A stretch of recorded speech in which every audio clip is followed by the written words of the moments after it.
అభిప్రాయం ఉందమ్మా. మధ్య తరగతోడు చదువుకోవడానికి అవకాశమే లేదు, అలాగే దిగువ తరగతోడు చదివించుకోవడానికి అవకాశం లేదు. కాబట్టి ఈవేళ సామాన్యుడు పిల్లల్ని చదివించుకోవాలంటే చాలా కష్టంగా ఉంది. అప్పులు పాలైపోతున్నాడు, అధోగతి పాలైపోతున్నాడు, జీవితం నాశనం చేసుకుంటున్నాడు. కారణం ఏంటంటే ప్రైవేట్ స్కూల్లో చదివిస్తే ఉన్నతమైన విద్య వస్తుందని, క్వాలిటీ ఎడ్యుకేషన్ దొరుకుతుందని అపోహలకు పోయి ఈ మధ్యకాలంలో అందరూ కూడా ప్రైవేటు స్కూళ్ళలో, ప్రైవేటు కళాశాలల్లో చదివిస్తుంటే ఫీజులు సంవత్సరానికి విపరీతంగా పెంచేసి సామాన్యుడు చదివించుకోవాలనే తీరికి తీసుకెళ్లిపోయారు. ప్రభుత్వాలు మాత్రం కళ్ళు మూసుకుపోయి ఏం జరుగుతుందో తెలియక, ఏం చేస్తున్నారో తెలియక, ప్రజలను పట్టించుకోక, ముందు కావాల్సింది మన కుటుంబాలకు కావాల్సిన ముందు విద్య, అలాగే ఆరోగ్యం.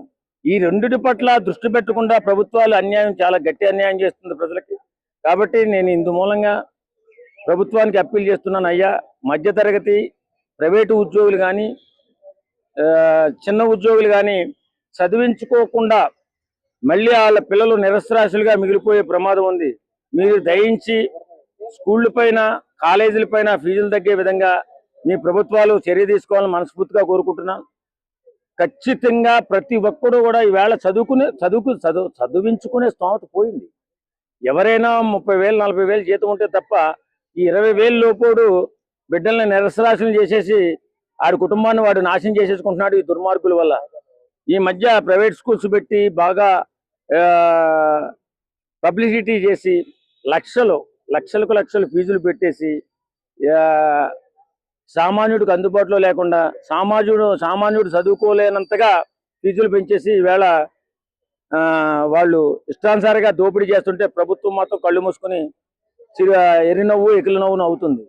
కాబట్టి అందరూ కూడా స్కూళ్ళపై చదువు విషయంలో ప్రతి ఒక్కరు కూడా గొంతు ఎత్తి చెప్పాల్సిన అవసరం ఎంతైనా ఉంది. వేళ కాలేజీలో ఫీజులు కానీ, స్కూళ్ళలో ఫీజులు కానీ విపరీతంగా పెంచేశారు. అంటే ఒకప్పుడు 10,000 కడితే ఒక 10th క్లాస్ వరకు స్టడీస్ అయిపోయేది. ఇప్పుడు నర్సరీకే 10,000 అవుతుంది. నర్సరీకి 10,000 కదమ్మా, ₹1,00,000 అవుతుంది. ఒక్కొక్క స్కూల్లో ఒక రకంగా ఫీజులు ఉన్నాయి.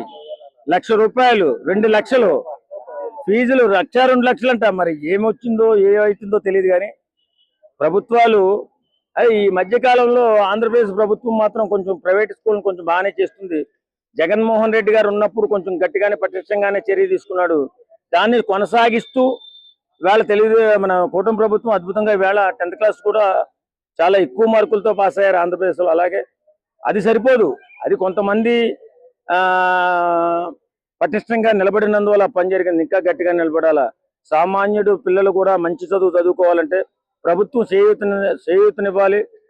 ఈ ప్రైవేటు స్కూళ్ళ మీద ఉన్నటువంటి ఈ ఫీజులు తగ్గించే విషయంలో ప్రైవేటు స్కూళ్ళ పైన ఆధిపత్యం ప్రభుత్వానికి ఉండాలి.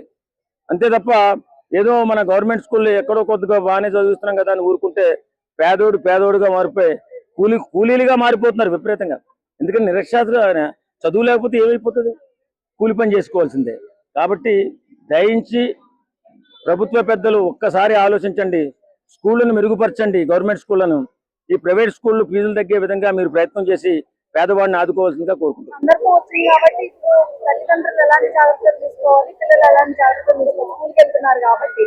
తల్లిదండ్రులు ఏం జాగ్రత్తలు తీసుకుంటారమ్మా? వాళ్ళేమో లక్షలు ఫీజులు వసూలు చేస్తుంటే ఇంకేం జాగ్రత్త? పిల్లల తరఫున జాగ్రత్తగానే ఉంటారు వాళ్ళు. కానీ వాళ్ళ భవిష్యత్తు, వాళ్ళకు వచ్చిన ఉద్యోగంలో వచ్చినటువంటి పేమెంట్ వీళ్ళ చదువులు కూడా సరిపోతూ లేదు. కాబట్టి వాళ్ళు చాలా ఇబ్బందులు పడుతున్నారు. దీన్ని ప్రభుత్వం చాలా సీరియస్గా తీసుకోవాలి. ఇప్పుడు వీళ్ళు ఏం జాగ్రత్త పడతారు? స్కూల్లో ఉన్నటువంటి ఫీజుల గురించి వీళ్ళు ఏం మాట్లాడలేరు.